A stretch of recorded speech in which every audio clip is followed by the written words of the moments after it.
Not yet, anyway. I'm actually kind of surprisingly excited for this show, to be honest. Oh, don't worry. I'm sure we'll find a way to make it shitty. I'm sure. I should never say that. I mean, I usually don't, but I actually am excited for it, so I'm sure it's going to be, by the end, my spirit will be broken, and I'll be crawling away from it. I don't want to be in this world anymore. Yeah. This game sucks. What game sucks?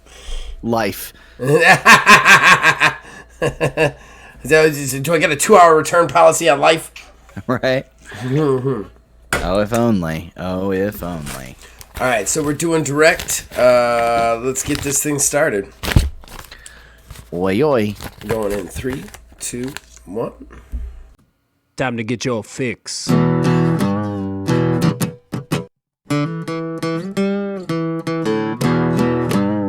It's a horrible gaming podcast. It's not good, it's not great. Horrible gaming podcast. It's not even what you would call fair. It's really not that good.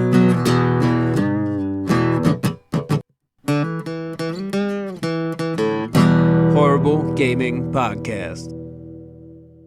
Hello, my name is Zach Rye with Old Man Gaming. You, dear listener, have decided for whatever reason to tune into another Horrible Gaming Podcast. But I am not alone. Mostly I'm never alone. With me is... Neil, A.K.A. Tiny Wizard. Yes, and I know I have said probably on a couple things that we were probably going to have a guest in this podcast. Unfortunately, our guest, Bloody Nose, had some personal stuff spring up at the last minute, so he cannot make it. We will have him in on a future show, maybe even the next show, who knows. But Bloody Nose, we'll have you back on. We'll see you soon. Other than that, housekeeping. We got to thank the people that makes this possible. Behind our ugly mugs, you're seeing a custom picture. That was designed by Mr. Mark Bell. We thank him for that. And then, of course, the theme song for this show and all of the shows here on Old Man Gaming are provided by the man who makes the music, my brother Nick Van Sliders. We thank him for that. Horrible Gaming Podcast. All right, guys, girls, that brings us to our first segment, our most important segment, Fans Reaction. That's where we, the co-hosts, we speak to you guys, the fans. We read out all your lovely comments wherever we can find them or remember to read them from. So let's get into it. Right off the bat, Backdraft. Woo! You know, I still got something up in my voice, but at least I got my woo back. So that he loves to start with a woo. Then we've got Asylum 66 jumping in. They could have recovered Avengers. Sad they couldn't swerve. Hashtag whose house? To which Backdraft responded, Swerve's house. And that's a wrestling thing. If you know, you know, and I know. Nonetheless, I also agree. I think they could have recovered that game. I think the things they chose to focus on for post-launch... And like I said, it's sad when a game dies. I'm sure that there were developers... Like, Square Enix is a company. I hate that company. They're just... I don't like them. I feel like they're a company that people should focus on more as being a dirty piece of shit, but they're not like, raping people or doing doing the terrible stuff, so nobody's really looking at them, but they're terrible as a company, though, their practices.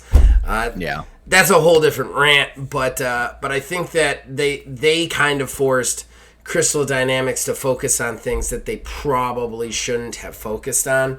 I don't think that the game at its core was bad. There was definitely some bugs in it, but and it definitely felt disjointed. The narrative in the games of service, parts of that game felt in conflict with each other instead of in concert, like a Destiny or something like that. That being said, I think they definitely could have brought that game back. They definitely could have saved it. But instead of letting Crystal Dynamics focus, and this is speculation, but instead of letting Crystal Dynamics focus on tweaks and changes to the game itself, they kind of focused on making them put out content. And content for a game that's bad is bad content. and that's the problem. I think there was some good foundations in Avengers. I think the big things that they needed to change, and these are the things they never were able to focus on, were the enemy typing and the villain fights. If they had just right after launch focused on those two things, and the bug fixes, because there was some bug fixes. I actually have one recorded somewhere on the channel where I multiplied Hulk 20 times. But if they had just focused on those, I think you could have saved that game. I think that would have been dynamic enough to bring people back, because the big problem people had with the game wasn't even really the bugs. The big problem people had with the games was it was monotonous. You know, it was the same bad guys and the same three villains over and over and over and over again. Yeah, just by adding more of the same stuff doesn't necessarily Right. equate to content. Right. I also think too that they like with games, my own personal opinion, like with a single player game, like you have this whatever they promise the game is going to be. Well, if it's not that, okay, you can do some updates, and then there becomes a point where, like, well, it's okay. But inherently with a live service game is there to be updated, to change. And when you promise things like, what did they say, 10 years of support and stuff like that, you're over-promising on a level that is exponentially higher than on a single player game, because not only do you have to worry about the normal shit, but you have to worry about making enough content, making enough bug fixes, you know, this, that, and the other, expansion of, you know, mission types, stuff like that for 10 years. So that's what people glom onto is, well, we've been told X, Y, and Z. Live services on their own, for the most part, don't necessarily come out in their most complete / best form right out of the gate. So they were already working with the deck stacked against them. And I feel like it was just one of those things to where, combined with, you know, all the other things with Square's financials, they just kind of built it up too much, to the point that where Square / Crystal Dynamics is just like, man, we don't want it anymore. You know, we're probably not going to get anything else out of this. And it really treats a game like a novelty more than like a work of art, as it were in some cases. And games as services can be works of art. They really can be. It's just you have to treat them as such. I think, not to make this into a mini talking point, but I think I don't disagree with that. I even want to add to it even more and say that they didn't treat the additional content like a games as service content. They treated it like a single player content. And that was the problem, I think, is they didn't there's two very big differences between DLCs, you know, in my opinion. You stop me if you think I'm wrong. But with a games as service, you're constantly balancing, constantly making small tweaks to the game to kind of update it and make it big. And then you're adding small, bigger things as you go, like playable classes, playable characters, stuff like that. But that's how you're supporting the game. With a single player DLC, you usually get big DLCs once every so many months, and it gives you a big chunk of narrative content, maybe another character, maybe another location, but it's more of the game that you've already played. Is usually how it works. They handle this like a single player. Like, you look at their updates, you know, the Wakanda update, and then the Winter Soldier update, and the Hawk Girl update, the Hawkeye update. Like, all of them were handled like a single player. Like, there was a trailer for it, and then there was a character drop, but it was with a new level base and all of that, instead of like something like what For Honor does, which it's like, all right, we're constantly making these bug updates, these changes, these game balancing changes, and then every so often, here's a new character, here's a new map, here's a new game mode. You know, that's how you should be doing in games as service, instead of these big giant drops. Even Destiny, which has big giant drops, has these like ongoing little changes as they go along. And I didn't think you saw any of that, you know? They were definitely handling it like a single player DLC, in my opinion. And I think that's part of the problem. But I do agree to Asylum's point. it definitely could have been fixed. It definitely could have been fixed, and it definitely could have been a ship that was righted. But, the games that I enjoy that could have had their ship righted but weren't, that list just keeps growing now. Because Anthem was the same thing for me. Like, it's another one that is like, this is a great foundation, and then they just botch everything that came after. You know what I mean?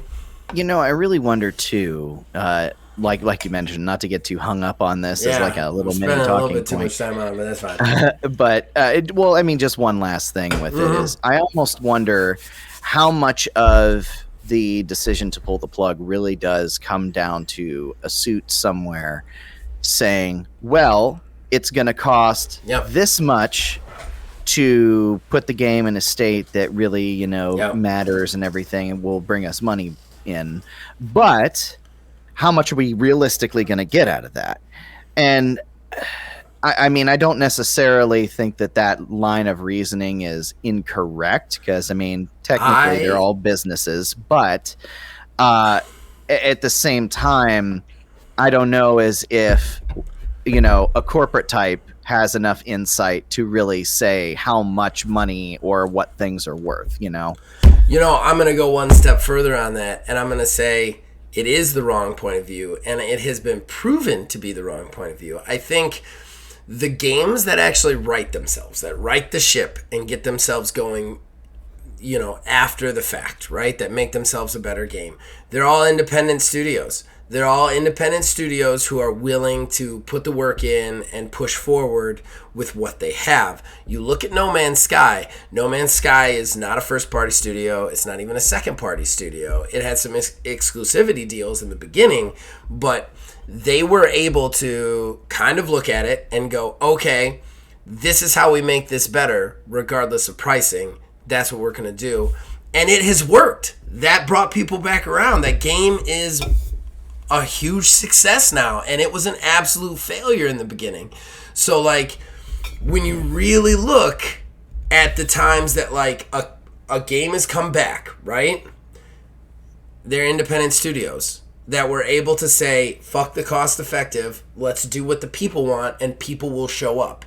Whereas you have mathematicians in the corporations, and they're like, the cost effective yada yada yada yada doesn't fit it, we're going to shut it down. And because of that, it gets shut down. I don't believe for a second that Avengers, Anthem, any of these games, if they had just been like, look, just make it right, whatever it costs, they'd be successes. I think they'd be successes because there were people behind those games that love those games, that maybe made some mistakes along the way, but never got the chance to write them because somebody was sitting behind a desk with a calculator saying it's not worth the cost. Which... The thing, I would agree with that point of view if there weren't proven successes on the market right now. And every one of these corporate guys are the first to say, we're going to make this the next No Man's Sky. Everyone is like, we're going to make this the next No Man's Sky, don't worry. But then they're also the first to shut it down because they think they're not going to make the money back. And that's a big problem for me. Mm-hmm. We gotta move on. That's only comment too. Excuse me, everybody. Sorry about that. That was disgusting. William Hohen. Drama between Zach and Neil. Nom nom nom nom nom. I love internet drama. By the way, just saying Neil is not that weird. You could start by saying Neil, aka a Tiny, then Neil, aka A, then Neil, aka, and then Neil. Ugh, I can swear I commented on the last episode. It's annoying when that happens. It's not that Microsoft don't have the money to pay their people. It's just that they want to use it for something else. Yeah, beating FTC. Wait. You're telling me you can actually scale back on Halo Infinite? Isn't it the game where nothing is being done for and is full of cut content, like the split screen thing? For my off topic this week, I know I said I was done with roguelite games, but Fury Unleashed got on sale for $2 and I couldn't resist. It's really good. It takes place in a comic book where all cases being a room. You start from the upper left of the page and you need to make it to the bottom right to change the page. There's a ton of weapons, a skill tree, etc. Amazing game. Thanks for the show. Cheers. Hashtag Zach, a.k.a. The Desk Banger. I gotta say, as far as nicknames go, I like Pepperidge Farms better. I'll stick with that. The Desk Banger. But the Desk Banger, I'll take it. I definitely bang the desk too much. Our drama is always limited. It's always limited drama between me and Neil. That's one of the things. It's one of the reasons Neil is the podcast host. And I never consider changing him out, because no matter how crazy I get, he puts up with it. And no matter how annoying he gets sometimes, I put up with it. And it works. It doesn't have any effect. I just want the record to be clear on the name thing. That's all. Well, I have to say I've never had to do the saltines thing yet, so. I know. You said you were almost there once. There was one or two times where I'm like. I don't think I have any. I don't know. I'm 41 years old. I got beliefs about the world. Not everybody wants to hear them, and this isn't probably the place for it. So that's kind of. I get it. I'm totally okay with the saltines thing. I'm glad you haven't said the saltines thing though. Let me see. What else? There's thanks people for who just started listening within the past 6 months. What's saltines? What's saltines? Go back and listen to it all. To listen to the old episodes. Every 174 episodes, you listen to it. Don't listen to it. Like my puppy is. I told Neil a long time ago, if I ever start to go too crazy into a rant to where he thinks that what I'm saying will get us canceled, he should just start yelling saltines at the top of his lungs like a code word. What's sad is we both know it wouldn't work. You'd start yelling saltines, and I'd be like, no, it's okay. Trust me. Let me just get through this. And then be too late. Once the boulder starts down the hill with me, it's going to the bottom, regardless of who it crushes along the way. Microsoft, I still maintain they totally did this to screw over, to get points with the FTC. Still 100% believe it. Moving on, though, thank you for your comment, of course.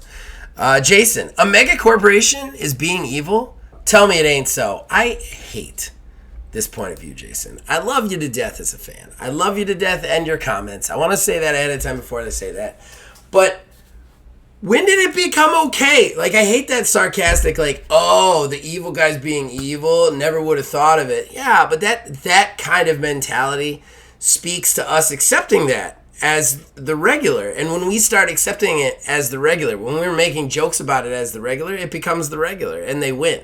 If we're not outraged when they do outrageous shit, then they'll just keep doing it. If we're just I expect it from them, then we have a problem. We as consumers need to not get beaten down to the point where we're willing to just make backhanded comments and then walk it off. Because that's what they want. They want us to walk it off and pay $70 for their buggy ass shit.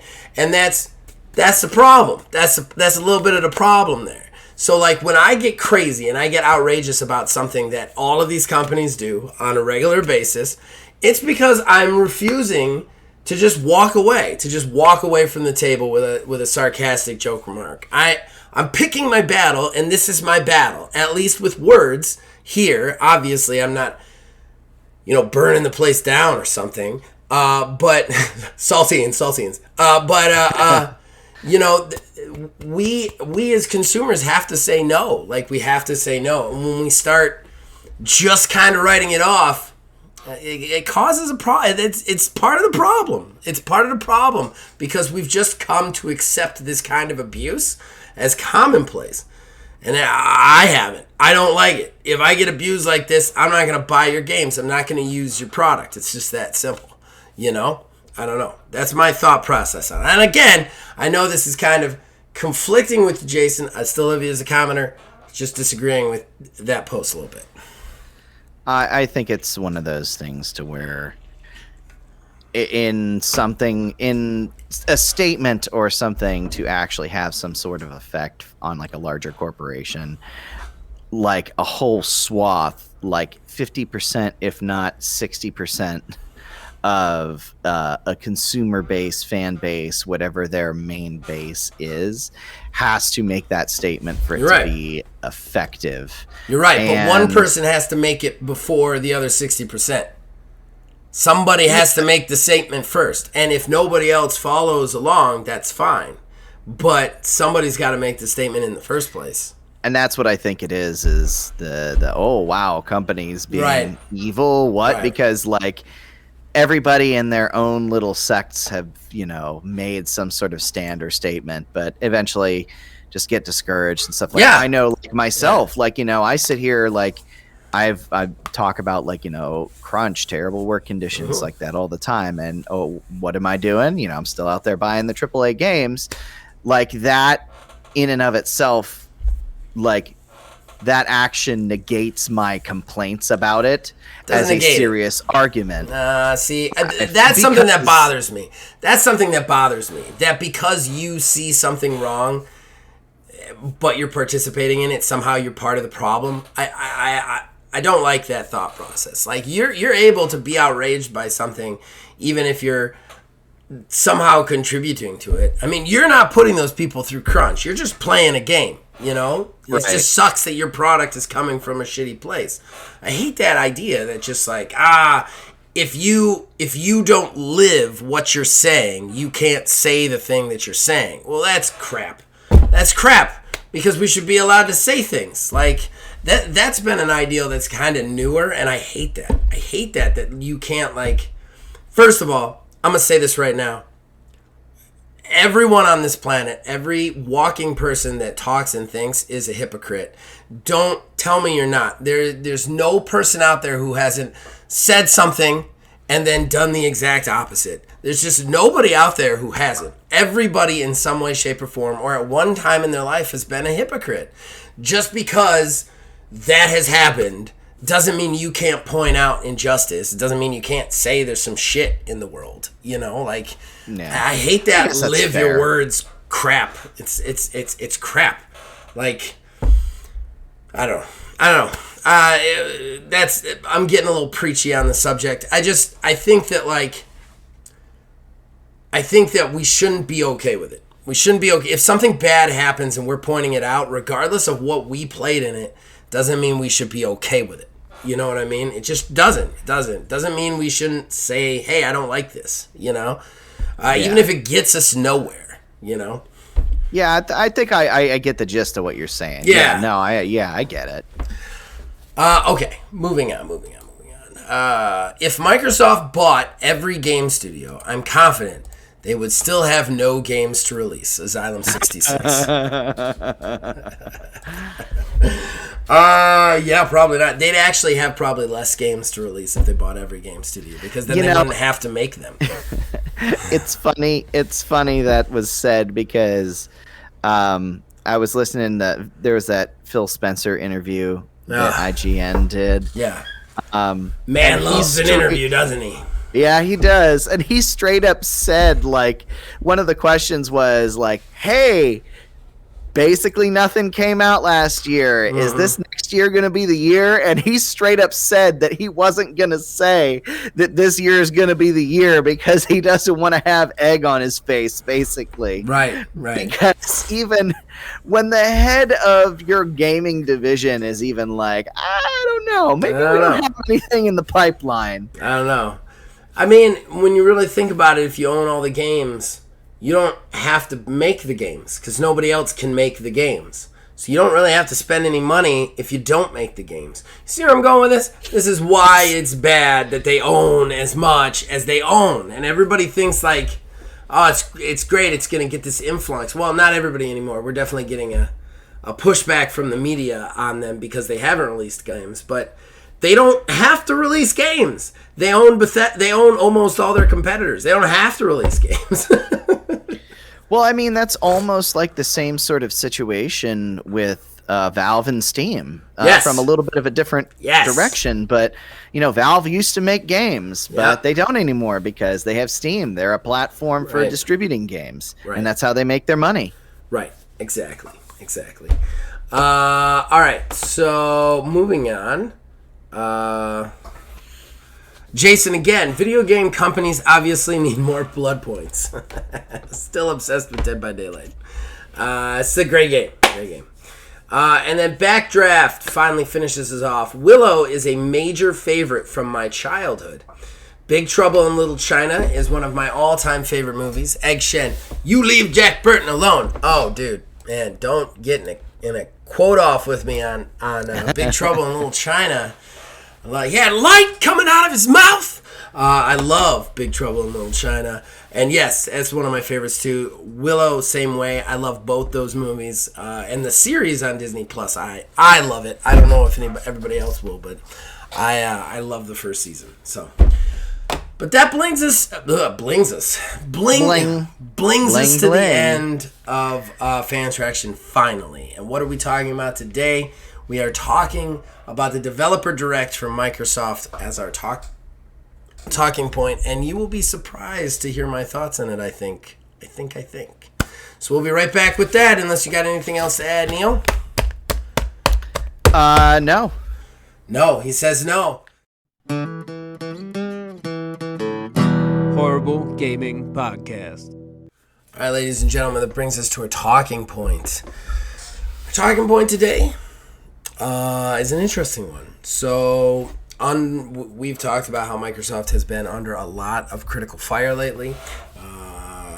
Game awards, they didn't show any game trailers, any dates, nothing. We have no release dates for any of their 14 plus projects they have working on from all their various studios.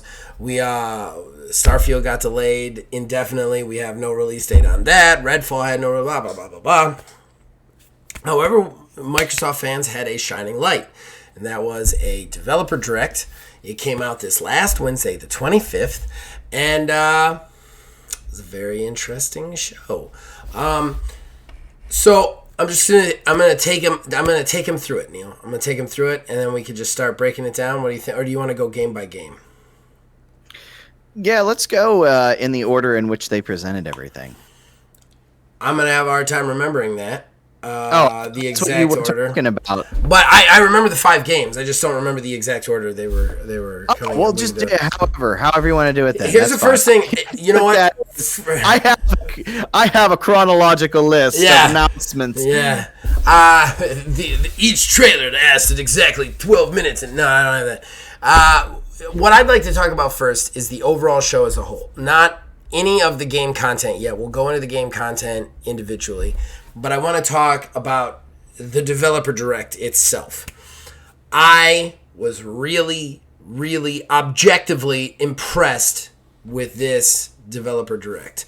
I thought, personally, first of all, like I said, not going into any of the game specific yet, this show only had 5 games on it. It was a tight 40 minutes, like 40 plus minutes, I think. And basically what they did is they would walk a developer out, basically talk down the camera, then they would cut between them talking and footage of the game, and then specifically whatever aspects of the game they wanted to show you. One of them was all about like stories of what the developers had done in the games. Another one was about the technical achievement of the game. Whatever those developers really wanted to present to you was what these directs were about. And then they gave you either a date or a window. One of them I don't believe at all, but we'll get into that. Most of them seemed relatively firm. And then they actually gave you a game.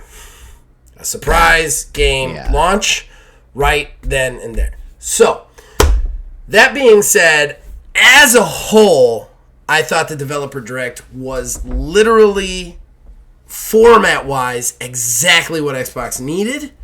On the critical front. I mean, it was almost like they were like, this is exactly what we have to do to make anybody happy. We have to give them dates, we have to give them gameplay, and we have to give it to them now, you know? Yeah. And nothing extra. They didn't give us any one more thing announced trailer like they did with Fable the last time, and everybody's still wondering where that's coming, because I was waiting for that. That would have been my big bitch. It's like, oh, we have one more to show you, and it was going to be some fucking announced trailer with no gameplay in it, and I'd be like, that's not coming out, ever. But they didn't do that. No surprise bullshit. It was just 5 games. Every one of them showed gameplay. And every one of them had at least a release window. 4 out of 5 had dates. So, not speaking about the individual games, because we're going to do that individually. What do you think about the overall show and what I've just said? I enjoyed the show as a whole. The only thing that kind of got to me a little bit, I think, is this was framed, like you said, as this is what we have to do. So this is what we have coming up in the year. Right. But it almost seemed as if these things were the things that were going to, like, this is guaranteed what's going to be in a year.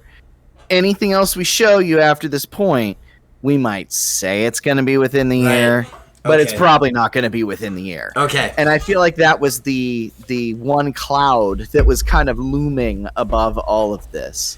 I don't disagree with that at all. I know that that's kind of the negative fly in the ointment, but I kind of got that feeling as well. Kind of like, don't expect anything else. If you get it, it's great. But we showed you games and we showed you dates. That's what we have, you know. I kinda, get off my back, Jesus. Right. Stop comparing it to the FCC. Like, yeah, I kind of agree with you on that. It was definitely a cloud hanging over it. Nonetheless, if you try to remove that and you just look at the programming itself from start to finish, I think it was pretty good. I like directs that are all business like this. Yeah, I do wish that as a whole they would have showed maybe 2 more games. Not like any games in particular, because this came across as somewhat like an appetizer, but also as a like a truncated, like this could have been an email sort of situation. Like it even was formatted that way, so I kind of see what you're saying. That's true. It was kind of like they were like opening videos on a computer screen. Yeah, and of course, like I'm over here talking shit about it, but like overall, it was a pretty good showing, I think. Yeah. Like especially like the surprise launch, like that on its own was even like okay, cool. But I'm sure we'll get into that when we break it down. We will. I think that I have been overwhelmingly negative on Microsoft for probably about the last like 5 to 6 months. I feel like, and I feel with good reason. I don't take any of that back, but I think objectively this was exactly what they needed. And I will say, as far as formatting goes, I wish all these fucking shows were like this, because I only found myself saying bullshit once, and the last Ubisoft show I watched, I was like, this is bullshit. This is bullshit. This is bullshit. The Game Award trailers, this is bullshit. This is bullshit. You know what I mean? Like, I would much rather a show like this where I am like, okay, this all makes sense. I can accept all this, you know? And, hey, half of these could get changed or delayed.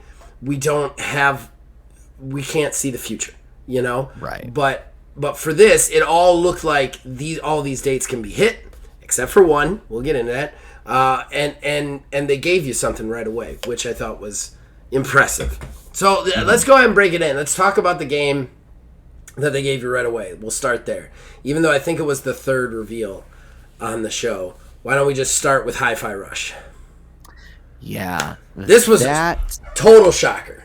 Yeah, it was a total shocker, and you know what? It reminds me of that, the sense of sort of like excitement that I got from watching that trailer was very much like what it used to be watching game shows. Yeah. It was very much like, oh wow, this is pretty cool.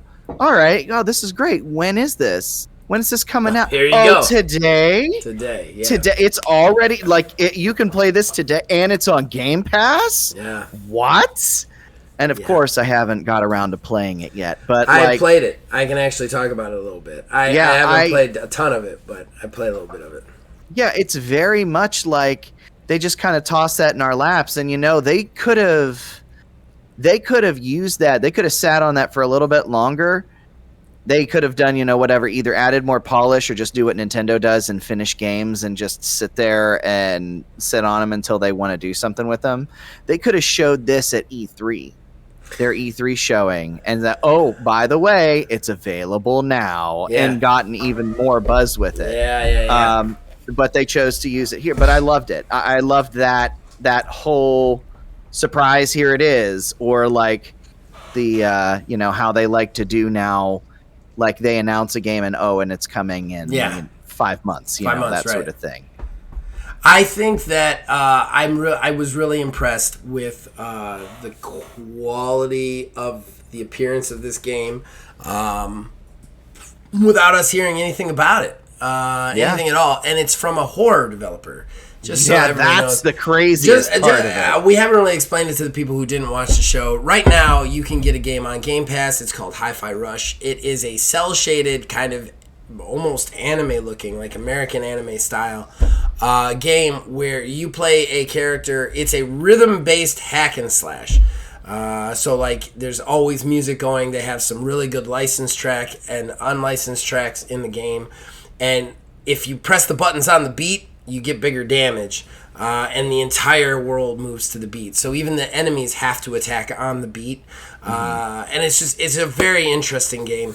And that got released from Tango Gameworks. Tango Gameworks, that's right. I couldn't remember the second part. Tango Gameworks, which they were the Evil Within guys. Which is a heavy horror game, but this is very non-horror. Wasn't leaked. No one had ever heard of it. They were just like, hey, we're really excited to work on this, and it's available today in Game Pass. So I have a couple of negatives about this one, though. Okay. And they come from playing it, which the experience is not bad by no means. I have not noticed any bugs, and it is solid as far as the quality and what it is. However, it's an 8-hour game. Okay. It's only 8 hours. With no multiplayer or anything, and it feels like an indie. And now, granted, it could get a little bit bigger as I get more into it, but I'm already 2 hours in, and the combat is very rudimentary and very simple, even with the beat stuff. So, part of me is like, was this planned to be a bigger one? And we're basically playing a demo of what 2 is going to be, which will be a big, giant one with a world map and all that shit. Like, I gotta wonder on that, because this doesn't feel, I don't know.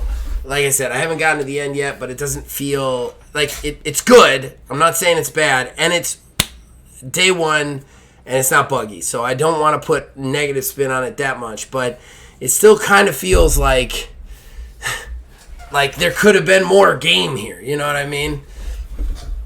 I almost wonder if... Now, this, of course, is me talking as somebody who's not played that game. Played a little bit of the first Evil Within, and boy, did I absolutely hate it from a game design standpoint. I've never played either one of them. I think I've told you this rant before. Long story short, the game guides you to do the things that are incorrect by game design standpoints. It's I can break it down, but basically it's the game tries to make you do things that is objectively wrong. But anyways, but I feel like you'd mentioned, I think that's all these guys have done is horror stuff, because they also did Ghostwire. Yes. Yeah, Ghostwire Tokyo. Yeah. So 3 games, all horror. I feel like it was a palate cleanser.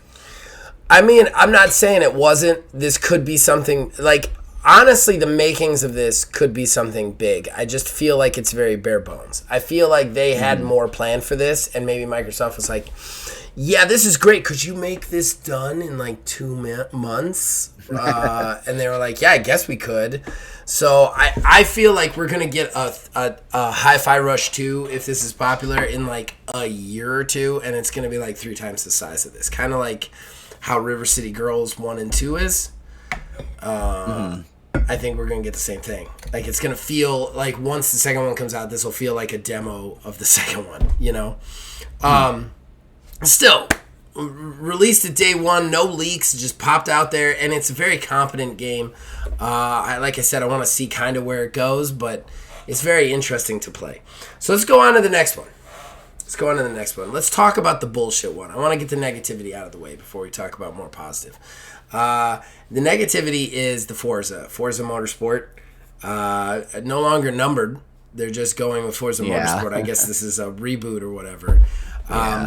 I do not believe for a second that game is coming out this year. I don't believe for a second this game is coming out this year. I just don't.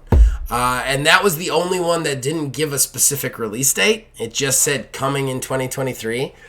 I don't buy it. I don't buy it at all. Nonetheless, the show for it was really good. Technically and visually very stunning. And that was kind of their feel, you know. That's one of the things I liked about this is that every one of these trailers had like a different focused feel on it. And they kind of did exactly what that game is supposed to do. Because when you go to one of these next-gen racing games, that's what you want. You want beautiful visuals, you know? And that's what they focused on. They just focused on how the car gets dirt in the crevices more than it gets dirt on the surface. And, like where it takes damage and how it reflects and stuff like that. This was the trailer that I kind of tuned out a little bit for. As much as I like racing games, I don't hate them. The technical stuff, I've said it before on this, it doesn't do anything for me. If your game's 16-bit and it's good, I'm just as happy with that as like brilliant graphics. I'm not saying graphics aren't cool. I think graphics are cool, but when they're the only thing you're talking about, I tend to tune out because I don't care about them that much. You know what I mean? That being said, I think that the people who are diehard fans of this series, that is what they want to hear. They also pointed out how much more they're going to put in on the working on the car and the building the car sort of in this game, which I think is cool. And I think it'll be really interesting. Yeah, Forza. I mean, I will tell you this show made me like, I might download it. Kind of in the vein of Microsoft. If my computer can handle it, Jesus Christ. Well, I mean that's true too. But I mean, I at least have the Series X, so there's that. But it's the same sort of feel that I got with Microsoft Flight Simulator. It's like, oh wow, that looks really cool. Like I just want to see it. Yeah. I'm not going to sit here and build the ultimate car and take it online in rallies. Like no, I just want to look at something pretty. Like, hey, this looks cool. And then, do some stupid shit like drive backwards on the track and crash into cars and stuff like that. Well, I like a good racing game. I tend to lean more than to Forza Horizon. However, Forza Horizon, the last two ones have not done it for me because they took out any sort of not any sort of, but the long-term competitive aspects of those games, which is irritating to me. But yeah, this one looks interesting. I would definitely give this a try. But do you think it's coming in 2023? I don't think it's coming in 2023. No. Yeah, I don't. No, because this show, like we'd mentioned, I feel like this was the show that they very much put their claim in everything, and everything else had dates, but this still had like a general window. Yep, this was the one. This was the one that I was like, bullshit. This is the same as Todd Howard saying the release date for Starfield is written in pencil on the calendar. It's the same vibe. Yeah, this will be a launch title for the updated hardware. Like that's what this will be. It's not going to be anytime soon, I don't think. All right, so let's move into the better ones. This one I really wanted to talk about. I really want to talk about this. I know you're probably not as excited to talk about it, but I'm going to explain why I'm so excited to talk about it, and I'll see if that doesn't get you a little bit more excited. And that's Minecraft Legends. Really excited to talk about that one.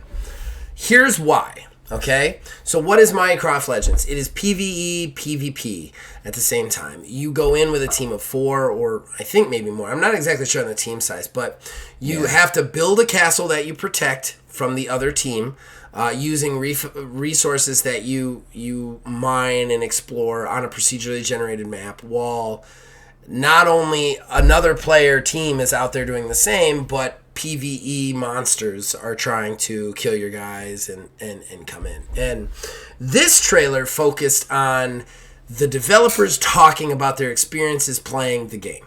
Like, that's what that was. I thought that was really smart and interesting because personally, I have heard Minecraft Legends multiple times. I had no fucking idea what it was until I watched this trailer. Had no idea. And so this trailer did that. They talked about what they do in it. I don't know if I'll ever play Minecraft Legends. Okay? I don't. But I am a fan of the craft. And I think this game is actually innovating in a way that multiplayer games have never done before. And that's why I'm really interested in it. I think the idea that if you have a guy who wants to just explore the map, they're useful. And if you have somebody who wants to just build, they're useful. And if you have somebody who wants to fight, they're useful.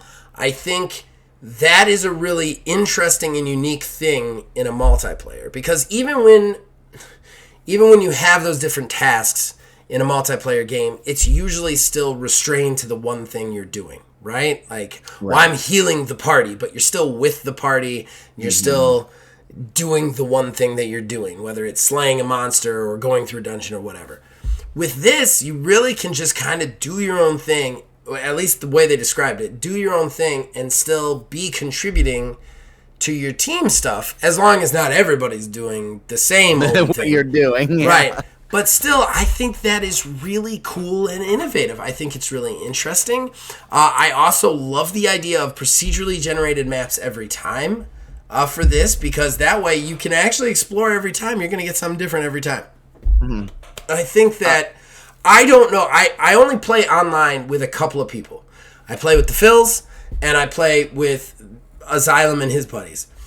If neither one of them get this game, I can't play it. It's just that simple. Like, I can't.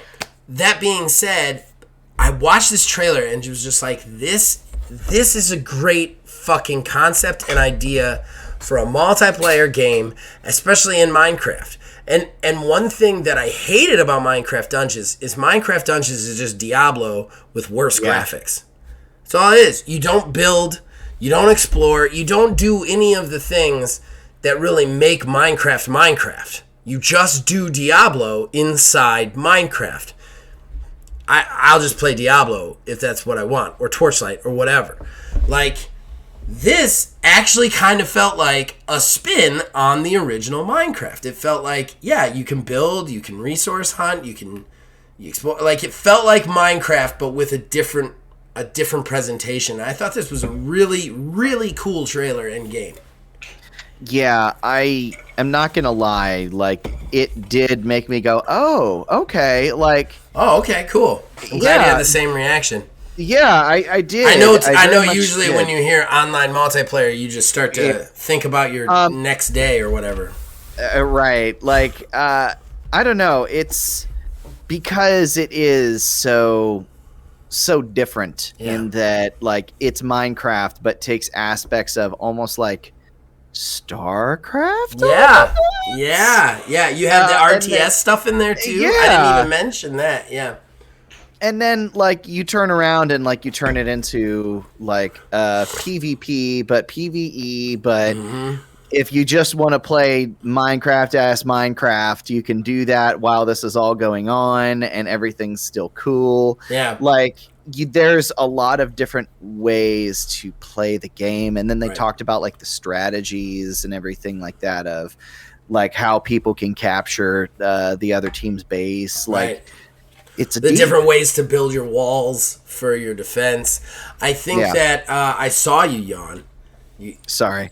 I tried. I tried to play it It's off. the same effect. If I could see you. I think that I don't know. I was just really wowed by this trailer. Again, may never get to play it because I'd have to convince like at least 3 other people to play with me, and I don't know if I got that in me. But it just is doing something I've never seen a PvP do before, and I really like. I mean, it depends on the delivery, right? If they can actually pull that off. But I'm kind of excited. I'm kind of excited about that one. Anything else? That is coming April 18th, and I believe that one. I believe that will be on April 18th. That I think Minecraft is game. the closest one upcoming outside of the, of course, release that right. that just happened, that show. The release today one, yeah. All right, so that's 3. What was the 4th one? Why can't I remember the 4th one? Elder Scrolls Online expansion. Okay. All right, we don't have to go into depth on this. Look, Elder Scrolls it's a great MMO, but it's an MMO-ass MMO as far as I'm concerned, and I just don't play those. There's nothing interesting about them. It's a lot of spamming buttons, and I'm not saying there's not strategy to it, guys. Anybody out there who's an MMO fan, I'm not trying to hate on you. It's just a type of game that I don't get into. That's all. I tried to play Elder Scrolls Online for a while, and like it just doesn't work for me. That being said, looks really cool. Very happy for anybody who does play that game, especially with all the stuff they said is kind of going to be free for a little while too, and they're getting a whole new like class or whatever. I think that's great, and I hope people enjoy it. But I don't have a lot to say about this because this is just not my area. It just isn't. You got anything to add? No, not really. Like, I mean, it looked good. It's just like, I've played Elder Scrolls Online. It's World of Warcraft on Tamriel, and I don't like the way that system works, you know? I just don't. So, all right. Moving on then to our 5th and final one. The big one. Redfall, ladies and gentlemen. Redfall. I am excited about Redfall. I'm not going to lie. I don't know if I'm on the hype train, but I am excited about Redfall. I'm more excited today than I think I've ever been excited about it. I think that the developers of it have been really cool about how they talk to people too, which is a refreshing kind of thing. They showed an 11-minute deep dive on Redfall. Where they gave you kind of combat, how you're going to move through the level. Guys, it's not a Left 4 Dead with vampires. It's actually more like a Far Cry with vampires that you can play multiplayer or solo. They actually stress, they're like, you could totally play this solo. We wanted to put an emphasis on the multiplayer in the beginning because we wanted to show you that the multiplayer is really cool, but every one of these characters can be built to be a solo character build with no problem. The other thing I really liked about it, and this is not part of the show, but the developers of this had actually said, like, when somebody questioned them about the whole Left 4 Dead thing, you just expect, like, when you hear all of the, like, just buy a PlayStation 5, who gives a fuck about you sort of, like, comments that developers and companies make. They were like, hey, we totally get why people would think it's Left 4 Dead. It's not on them. It's like our marketing is just the way it has been, and we totally understand that misunderstanding, but it's actually not. Here's what it is. It's more like a Far Cry sort of thing. I love this trailer. This trailer was my favorite part of this. We got a date of May 2nd for the release of this. I want to believe that one. I want to believe that one. They're objectively not wrong. It is the first half, just barely. Yeah, just barely. But the first half of 2023. Yeah, I want to believe that's not going to get delayed. It's going to get another delay. I think it'll hit one more delay, and then it'll come out. I think that this is going to be... I think this is going to end up actually being a late June, early July game. It's possible. I'm going to keep my fingers crossed for May. But yeah, it's a really good trailer. I liked everything about this. I think this game looks great. I'm trying to talk Neil and his wife into doing a Let's Play with me on it because they both look interested in it. I'm more excited for this game than I ever was before. This game was low level on my radar, like something that it's going to be in Game Pass, I'm sure I'll review it sort of game. Now I think it might be one of my most like excited ones right now. whenever they first announced it, I was like, oh, okay, well, this is going to be some online-only Fallout 76 style bullshit. Yeah. So, like, I was already checked out right out of the gate. Right. And then you had sent me that article. Yeah. Then I was like, okay. And then I saw this, and I'm like, okay, I'm now subscribed to this. Yeah. I'm ready to go with this. Yeah. I'm very on board with Redfall. I want to see... I really want to see how that looks when it comes out. I'm very excited about it. Like I said, May 2nd, I'm real not sure about that. Obviously, you think it's going to get delayed. Yeah. I think they had to put a date on it, but... I think... So... Because if on a show with 5 games, they had 2 that were like sometime in 2023, they would have gotten the same shit. They would have gotten the same shit they've been getting. Shit. But I almost wonder if... they put a date on it so that they could give people a window for Starfield, if that makes sense. Because a lot of their phrasing and wording about Starfield and its launch had been very weirdly focused around Redfall and saying it's going to be after Redfall. Redfall's coming in the first half of the year, so you're probably going to get Starfield in the back half. Like, it's just like those two have been so weirdly connected, and I don't know why. Maybe because it's like a Bethesda-y sort of thing. I'm not sure. It's because they were announced at the same show, and they just keep getting updates at the same time, you know? Yeah. I think, personally... and I don't know if this is tea or not, I'm starting to believe Starfield is not going to come out this year. I don't think it's coming out. I don't think it's coming out this year. I think it's going to be like a 2024 thing. That being said, I think the people who needed this more than Microsoft is actually Bethesda. I think they need a win, and I think Redfall definitely, because I'm not going to lie, man, Starfield is...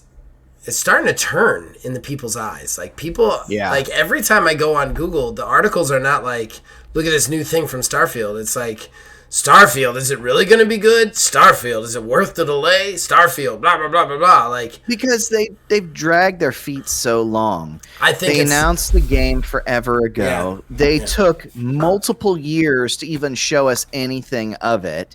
And then when they finally did, they were like, oh, well, guess what? Here's this big dramatic 11, 22. And like a rocket shoots off into the sky. And then, 3 weeks later, some bullshit like, well, actually, Cyberpunk did the same thing. And everybody was still super hyped for that mess. I think a part of it, too, is people have been burned by this shit before, and we're starting to get into that territory where you've got a perfect storm of you've had, like, 2 or 3 games that have been just, like, hype trains that just ran into the mountain. Yeah. And now people are seeing that happen again. That's exactly what it is. They don't want to commit to anything. They, are very skeptical given everything that's happened with these other games, like 100%. Yeah. I think Redfall is a perfect win for them. It deflates some of the conversation on Starfield and moves it to a big AAA property that's coming out relatively soon that people are interested in, Yeah. All right. That's it. That's the entire direct. They then wrapped it up. They ended it. I thought that was good. I was waiting for that announcement that never came, and I was happy when it didn't. Because I'm not gonna lie, part of me was like, we're gonna see another trailer, another Fable bullshit trailer, because the internet wants that so bad. So they're gonna give them some bullshit, and it's just gonna be another like fairy fucking a fucking hummingbird or some shit, and I don't want that. It didn't happen. We had 5 games. That was it. That was the show. Tight. I won't say no bullshit, because I definitely said bullshit, but minimal bullshit as far as I'm concerned. And we got gameplay on every game. So I don't know. Direct was pretty good. I think Direct was a good move for Microsoft. It definitely got them some points, and it was everything they did was the right move. Do you have any final thoughts on the Direct before we move on to odds and ends? No. No, I do not. All right. Well, of course, you guys can comment below and let us know what you think. We'll read them out. But before that, we got to jump on into odds and ends and then, stop being awake. Horrible Gaming Podcast. All right, so that brings us to our final segment, odds and ends. Ladies and gentlemen, we collect smaller news stories that we don't feel necessarily deserve a talking point. We want to tell you about them, riff about them, just mention them here. So yeah, that's what we're going to do. I have 2. Neil has 4. He's going to start us off. Hit us with your best shot, man, in the immortal words of Pat Benatar. I was about to say, I was like, I love Pat Benatar. I was pausing for effect. Motherfucker, I wore out my greatest hits of Pat Benatar CD. I can't even listen to it anymore. We're running with the shadows of the night. So, baby, take my hand. It'll be all right. Oh, so, go ahead. Copyright strike. And for everybody out there, you're welcome. So my first one here. Yeah.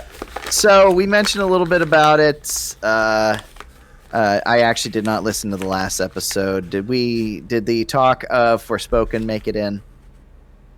Yeah, your okay. demo. Yeah. I think it was it was in 1 because we had a really long conversation about Forspoken and something else. So I cut it in half and put one at the beginning and one at the end. So Forspoken did turn out to be a big steamy pile of shit.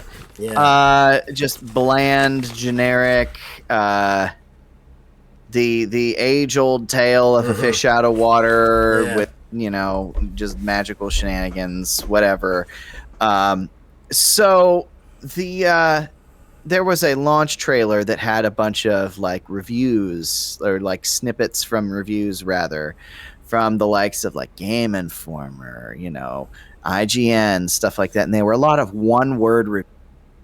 There was a TikToker actually made a video about this and looked for where these were actually coming from. So, one of the quotes said it was just from Game Informer, and it said that it's impressive. Well, come to find out, impressive quote is not even from their actual review. It was actually a line from from one of their State of Play previews that it said that it had the potential to be impressive, that it looked like it could be impressive.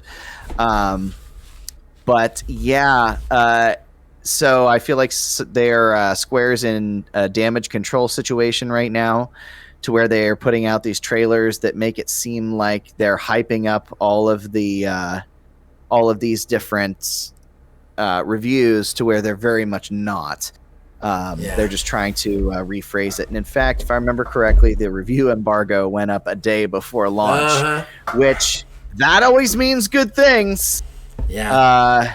So yeah, just wanted to throw that one out there. But the fact that, they are even blatantly misquoting things to misguide people.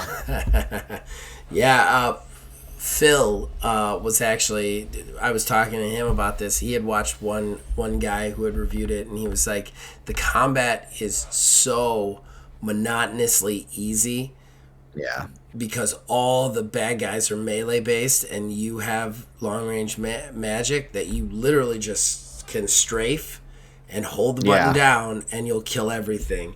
And then apparently the guy did a demonstration by just showing his hands, and then just showing one hand on the thumb and one hand on the trigger, and in a circle, and he just ran around and killed everything.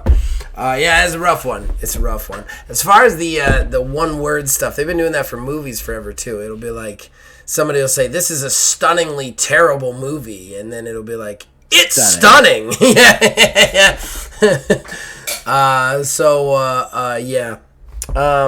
Well, you're still up on me one, right? You want to go again? Yeah, I'll go ahead and go again. And this one gives me sad face. Sad face. No. Sad face. So Neil Druckmann of Naughty Dog and director of their Last of Us has basically said they're straight up and down done with Uncharted. They said that they feel like they're done with the story and they're going to focus all their efforts on Last of Us things forever and all eternity.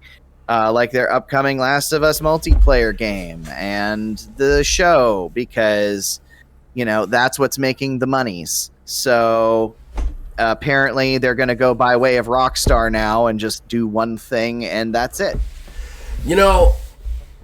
I hate to be the guy who takes the opposite position on this. But good. Because thank God that somebody can put down a franchise before it turns into shit. Okay? We've had 4 Uncharted games. They're all solid experiences. We've also had the Lost Legacies, which I hear is lukewarm. Lost Legacy's a little, but still all right. Put it away. Don't do what Halo does and keep trying to slam the defibrillators on the heart of Master Chief to keep him going. Put it the fuck away. Maybe revisit it in 10 or 20 years. It's fine. Right now, put it away. Let it be done. Let those characters be done. Let them have the resolution. I'm totally okay with that. I will say this, though. I liked Uncharted way more than I like Last of Us. Way more. Always have, probably always will. So the idea that they're just doing Last of Us now is kind of a bummer because I don't know. Well, I would subscribe totally to your line of reasoning if they have not released The Last of Us Remastered, and The Last of Us Part 1, the barely remaster of that game. They've released the same game 3 times over the past... Hey, I'm not arguing with that. 7-ish years. I'm not arguing with that. That's what I'm kind of screwed up with. That's totally irritating. I'm not fighting that. It's just, I'm totally okay with a franchise. Oh, yeah, I'm fine with them. Finding its final end. And the I'm Last fine with them. Stuff is... And hopefully at some point after they've got another game or two, they put the Last of Us stuff down too and move on to something else. Yeah, they did the same thing with Jak and Daxter once it ran its course. So I don't know. Well, that's the thing. It's the remakes are annoying. I agree. I'm fine with them taking a break from it because there's one thing that we've talked about before. It's franchise fatigue. Yes, they have said here that okay, we've told Nathan Drake's story. I think was one of the direct quotes from it, and there's nothing left to tell. If that was the case, why did you end the last game with a tee up for basically spoilers, I guess. For Nathan Drake's daughter to pick up the mantle. Okay, don't say you're done. They could have used the wording like they've done with Mass Effect. We're going to shelve it for a while.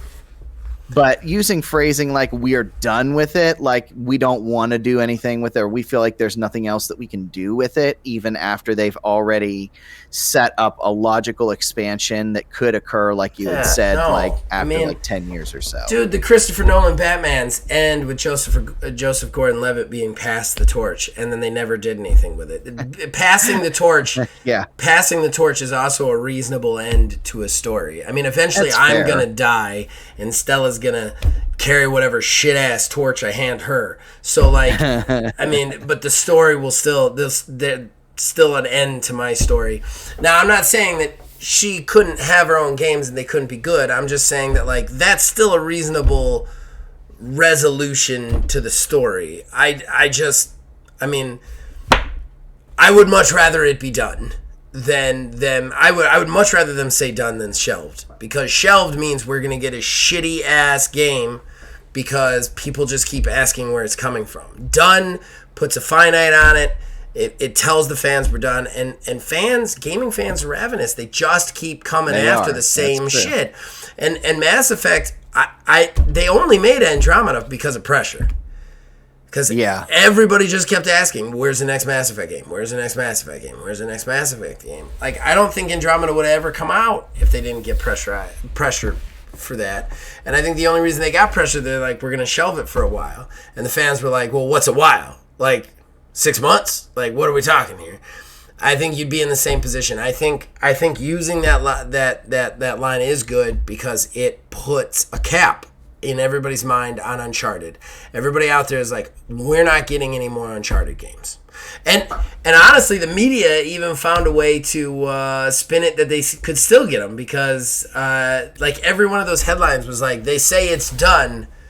They say they're done doing Naughty Dog, but you could still get more because they were like, we're not writing it off forever, but we're done with the story and we're getting no pressure to make more. You know, like the media still found a way to put that in there. You know.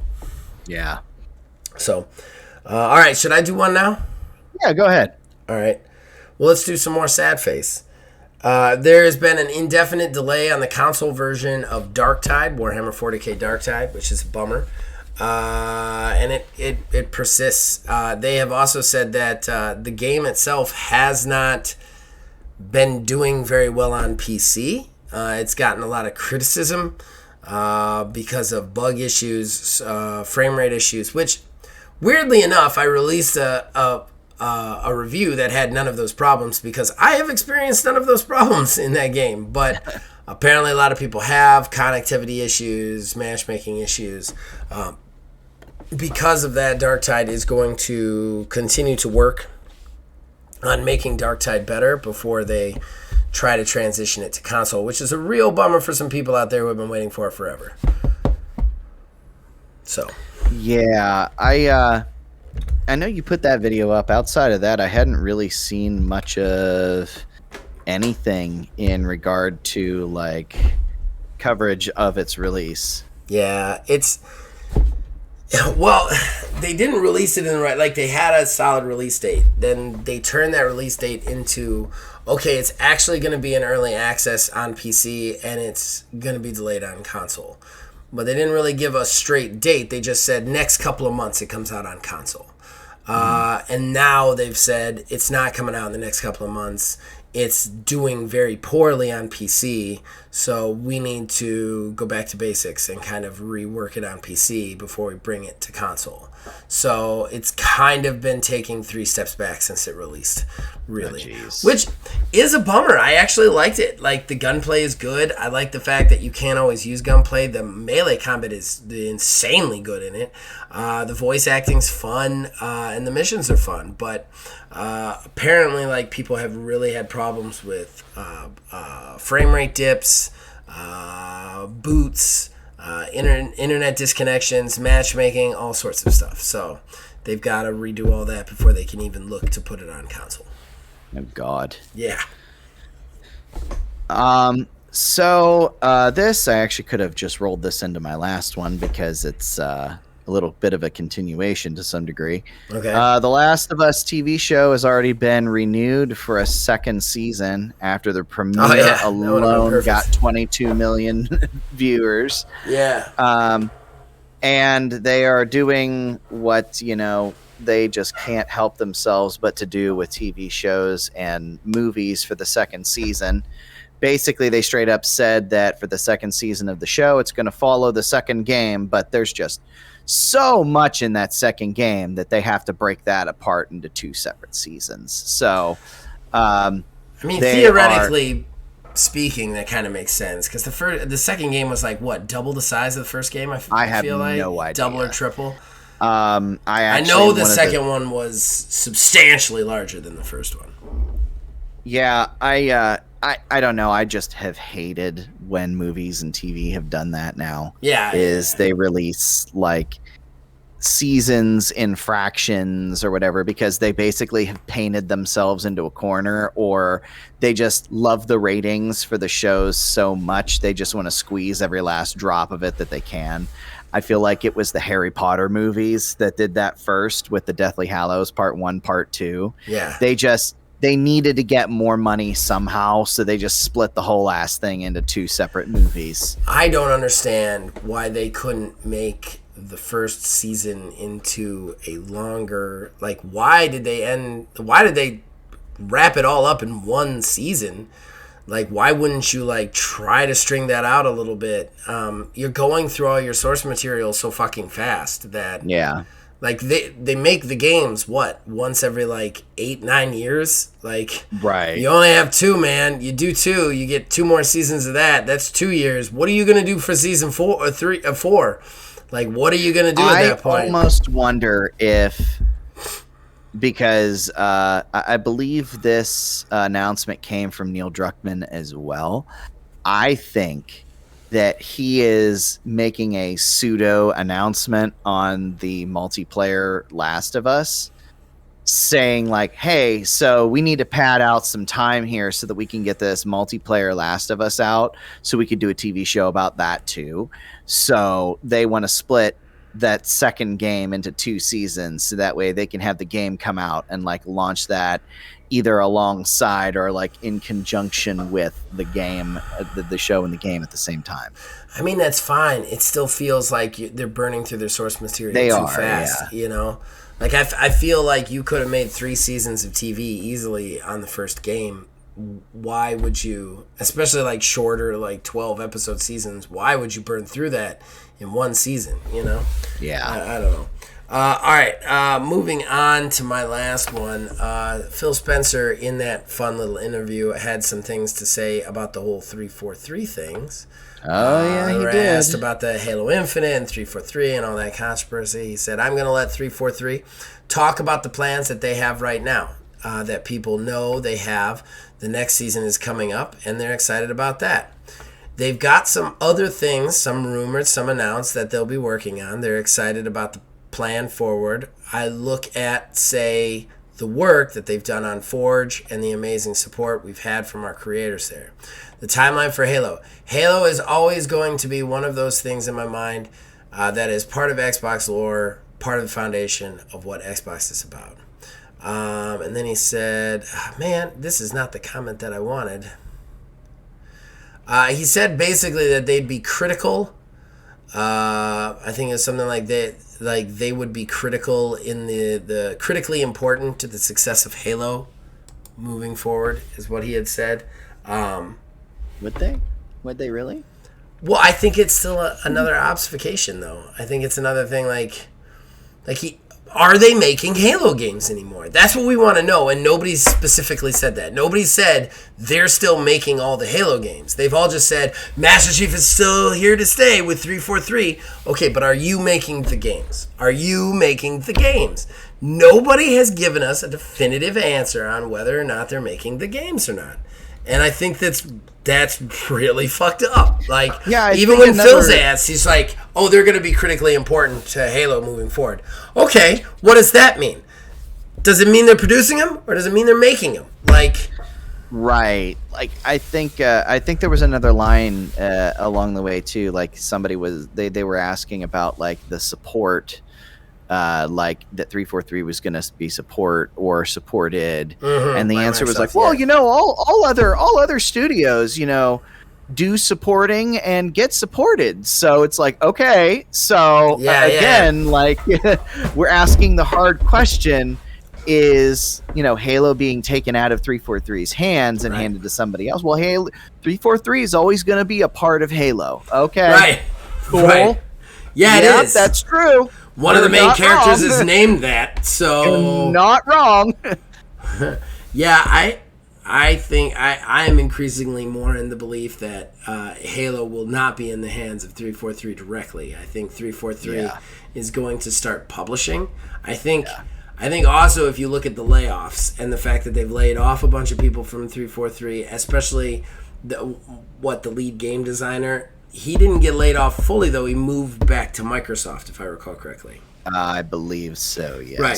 So you moved your lead game designer back to a different company. I think what this says is they're setting up 343 to be a publishing company, much like Square Enix is in a lot of ways and stuff like that. I think Halo is, like, 343 is going to move into this kind of transitional. You're going to see its little logo pop up on everything, but it's going to decide, like, it's going to manage Halo, but it's not going to make any Halo games. And I think I think a lot of the layoffs go to that. I think that they could get away with laying off a lot of the programmers and designers because I don't think 343 is going to be doing a whole lot of that anymore. I think what you're going to end up having at 343 is people with calculators. Yeah. That's what I think you're going to have at 343. Yep. That's exactly what it's going to be. Yeah. I mean, I'm pretty sure they've already gotten a calculator out at one point. Yeah. Oh, yeah. You know, given the fact that they've already said, you know, of course, there's been the layoffs that have hit 343 pretty hard. And then, you know, they've said, oh, well, we're scaling back the plans for the future because, like, they originally were going to have, like, the story was going to evolve. So, like, the single player was always going to be, like, there was always going to be more stuff added into it. You'd have seasons of the story just like you would the multiplayer and all this other stuff. Well, and it comes back to, you know, I've said before people should get, you know, a second chance. I'm not against that, but 343 has routinely failed Halo fans since it has received this franchise. Like, everybody's like, Halo is 343. No, it isn't. It's Bungie. Bungie made the last good Halo game, and it remains that way. Since 343 has received Halo, it has made no critically received game for Halo.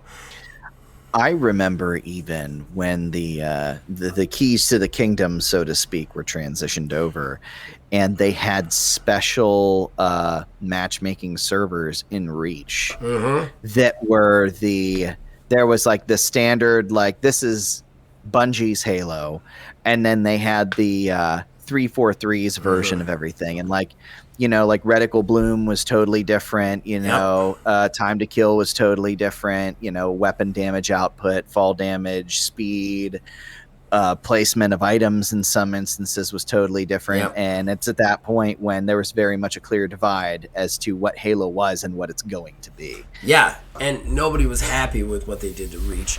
I mean, and everything since then has been Halo 5, Master Chief Collection, Halo Infinite. They're all abysmal failures, all of them. The only successful games that 343 has released is Halo Wars 2. And I'm pretty sure didn't they outsource that to somebody? I'm not 100% positive. I do believe, yeah. I can't remember who, though. But that's it. And that's probably, honestly, what Microsoft is looking at. If Halo Wars was outsourced to people, they'd be like, the one success they've had is an outsourced game. Let's just let them outsource everything from now on. Yeah. Because we can't get rid of that company because we made that, like, we would look like idiots, you know? So I think they're turning that company into a publishing house. That was my last one. You got one more, right? All right, I got one more, and this one's actually kind of a big one to some degree.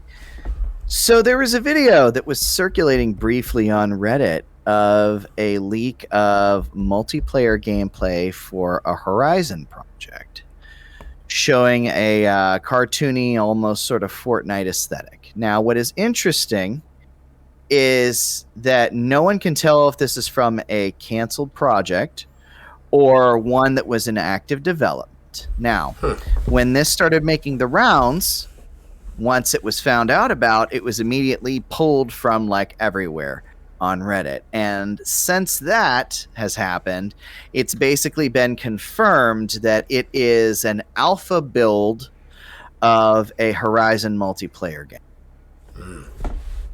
So, well, they had already said they were making one.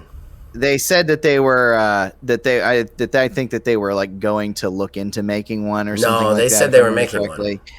But yeah, that's the first time it's been shown. We've talked about it before with this being the example of it, the franchise fatigue, just pumping them shits out, you know, year after year, basically. Like, the time between Horizon 1 and 2 was fine, but now we have Horizon Forbidden West was last year. Call of the Mountain is going to be this year with its expansion for Forbidden West. And then we're to assume what next year this multiplayer game is going to come out. Yeah. So Guerrilla is falling back into their old ways of Killzone. of just Yeah. cranking out the same thing over and over again. And they're going to have to make a third one, too, because it ended in a cliffhanger. Right? And they very much are going to have to. Yes, they're going to have to make a third Horizon that ended because the second one ended in a cliffhanger. Now, if they had any sense, they would stop it at 3, maybe tee up a sequel that could happen in the future, potentially with a different main character, and not lock themselves behind one single character and one single storyline and feel the need that they have to push these things out as fast as possible, as often as they can. I don't disagree with any of that. I think that overall, I do want a Horizon multiplayer game. I think I really want the ability to create a character in it, and I'd love the ability to hunt some robot monsters with my friends instead of just playing alone. I think that is a great game for multiplayer. That being said, I agree. I think that you've got to be careful with franchise fatigue. I think a multiplayer would at least be a new enough spin on it that we could have some fun with that, but you are reaching a critical mass here where we're going to end up in that position where you're just cranking one out every 2 years, and the quality is going to decrease and decrease and decrease until you kind of kill your own thing. I think some of that, too, is pressure from Sony, though. Sony's got so many first-party studios, and they got so many games they got to crank out. You know, they're probably like, yeah, look, you guys are making Horizon until we say otherwise, you know? Right. All right, well, that's it, right? We can do the plugs. We can be done. That is it. We can do plugs and we can go sleep. All right, ladies and gentlemen, we'll be right back with that shameless self-promotion, and then we'll be done.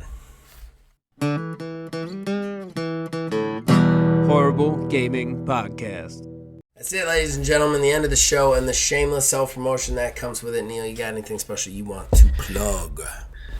I do know that we are back in the swing of doing the UHW. There is that. I am playing Chad Rover, old man underdog, fighting his way up through the ranks. Through the ranks, he's the champion. He's the top of the Super Division ranks. Yeah. We also did a very entertaining stream recently. You may have seen it. Yeah. You Suck at Parking. I have got to say, like, that game, I didn't know what the game was. Like, I had just seen a brief overview, and then we actually played it, and it was wonderful. It was absolutely wonderful. And it was nice change of pace for the stream from doing our normal Halo Lasso shenanigans too. Yeah. So you can check that out as well. Yes, please check those things out. UHW, we are recording again. I do not have a re-release, like, premiere sort of thing for the next, I guess, season or phase of what we're doing. We want to have some episodes in the bank before we release it, but it is coming. It is coming. I've got a big week of streaming, ladies and gentlemen. All my normal streams are there. The one I really want to plug, February 2nd, this Thursday. I have been saying for a while we are going to be doing some more TTRPG stuff on the channel, obviously with the UHW stuff, but we're doing a kind of a crazy weird one. This Thursday, 9:30 p.m. Eastern Time. Myself and a big TTRPG guy, Wizards Respite. You can check him out at wizardsrespite.com. He does written reviews and blogs about role-playing games. We are playing this kind of crazy journaling game called The Last Tea Shop, where you kind of play a tea shop owner at the end of the universe trying to help people work through their issues before they pass on. And it's a really interesting game. I actually bought a copy of it. It's only $5, and they'll actually let you have it for free, but for the complete edition, it's only $5. Just look up Last Tea Shop online. It's really cool. I played a solo game I'm writing that up. I did the narrations for Wizards Respite on this channel. You can check out all those if you kind of want to see what you're getting into. But we're actually going to do a live stream of it, a 2-player style version, this Thursday. We're very, very, very excited about that. I'm really excited about it. It's unlike anything I've ever played with another player. So, yeah, please come check that out. We are going to be talking to you guys. The game kind of works in chapters. So in between each chapter, we're going to kind of be talking to you guys, getting your reactions, stuff like that. But it'll be a lot of fun. It's going to be real weird. So come check that out. Might be a train wreck. Who knows? But that's it. That's all the special stuff I want to plug. We've got a lot of content coming out right now. 5 things. We've got another run of 5 things going. Those are on Fridays. Got some reviews coming. Those have been on Mondays. OMG. We got content out the butt. So just check it out, whatever you want to see. And we'll be back here next week. As long as you guys keep watching, listening, we'll keep making them. We'll see you guys next time. Did you read that article about the fish? That's my favorite thing in the world. Oh, God. Fish is playing. Fish is streaming. The fish is streaming. I want to know more about the fish. The fact that the fish wins one Pokemon? Like it beat Pokemon? Yeah, that's insane to me. That the fish. This is akin to when they did the Twitch Plays Pokemon. Right. However, here's the difference with the Twitch Plays Pokemon and the Fish Plays Pokemon is that fish is owned by one dude. That dude wakes up in the morning, he puts his fish in front of some motion sensor technology, which probably costs him a pretty penny, and then he leaves it on for 8 fucking hours. And guess what? He makes buco dollars off of that shit. I am sure. Yeah. And that's what's crazy to me is that guy just sits a fish in front of a camera and probably makes more than I've made in my life. I love that it bought a bunch of things, though, accidentally on a credit card. Like, that makes my day. I wish. If this somehow makes it into the show, everybody out there, just look for Streamer Fish commits credit card fraud, and you'll find a story. Basically, a Streamer Fish, like this guy uses a fish and motion sensor technology to allow the fish to control the characters on the game, and then just lets the fish play the game. And this fish has actually beaten games, which is weird. I'm sure purely by accident, which is even weirder. But apparently the game that he had running went down, and then he ended up, but the motion sensor technology stayed on, and he ended up buying a bunch of stuff on the guy's credit card by accident. I would have loved to have watched that stream as it was happening. I want to watch the conversation that the guy had with the credit card companies. Yeah. Because he had to call up the company and be like, no. No, my fish bought it. My fish bought it. Like, and he had to convince them the fish bought it. I want to see that conversation. That makes my day.